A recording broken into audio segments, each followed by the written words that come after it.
ദിവ്യാത്മാക്കൾക്കെല്ലാം വിനീതമായ നമസ്കാരം. നമുക്ക് ജീവിക്കാനുള്ള വക ഉണ്ടെങ്കിൽ ആ ഉപഭോഗ വസ്തുവുമായി സസന്തോഷം ജീവിക്കുക. കാപട്യത്തിലൂടെ അതുപോലെ വേഷം കെട്ടി മറ്റുള്ളവരെ വഞ്ചിച്ചുകൊണ്ട് കിട്ടുന്ന സാമ്പത്തികമായ സുഖമോ പേരോ പ്രശസ്തിയോ എന്ത് തന്നെയായാലും അതെല്ലാം നമുക്ക് അവസാനം നാശത്തിനും ദുഃഖത്തിനും മാത്രമേ കാരണമാവുകയുള്ളൂ.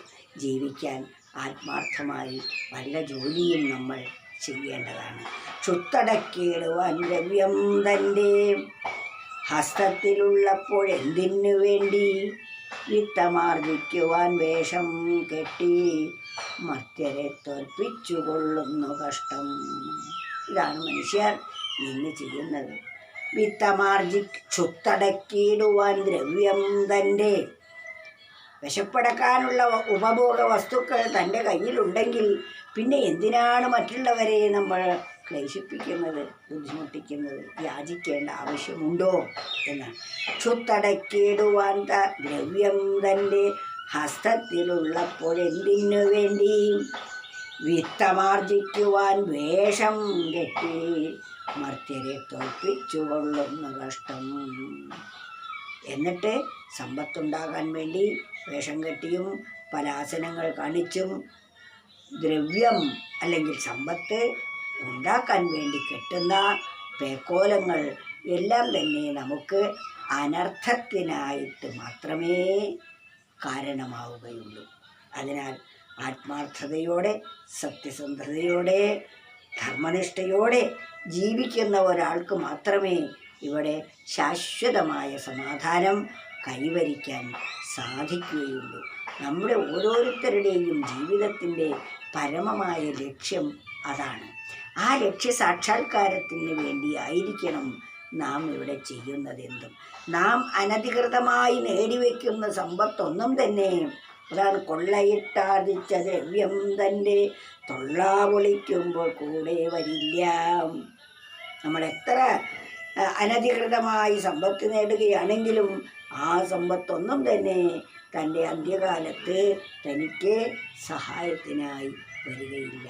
താൻ ഇവിടെ ചെയ്യുന്ന സൽക്കർമ്മങ്ങൾ അവശരായവരെ ഊട്ടുന്നതും അവശരായവരെ സഹായിക്കുന്നതും തളർന്നവർക്ക് താങ്ങായി നിൽക്കുന്നതും ആയ ആ കർമ്മത്തിൻ്റെ ഫലം അനന്തകോടി ഇരട്ടിയായി നാം ഈ ദേഹം വിടുമ്പോൾ നമ്മോടൊപ്പം ഉണ്ടാവുക.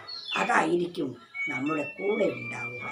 ഇവിടെയുള്ള ഈ ഉപഭോഗ വസ്തുക്കൾ ഒന്നും തന്നെ നമ്മോടൊപ്പം ഉണ്ടാവുകയില്ല. അത് എപ്പോഴും നാം വേണ്ടെന്ന് വെച്ചാൽ അത് അധികമധികം ഇരട്ടിക്കുകയായിരിക്കും ചെയ്യുന്നത്.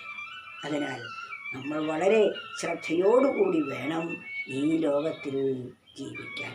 ക്ഷുത്തടക്കിയിടുവാൻ ദ്രവ്യം തൻ്റെ ഹസ്തത്തിലുള്ളപ്പോഴെന്തിനു വേണ്ടി ക്ഷുത്തടക്കാനുള്ള സമ്പത്ത് തൻ്റെ കയ്യിലുണ്ടെങ്കിൽ വിത്തമാർജിക്കുവാൻ വേഷം കെട്ടി മർത്യരെ തോൽപ്പിച്ചുകൊള്ളുന്ന കഷ്ടം.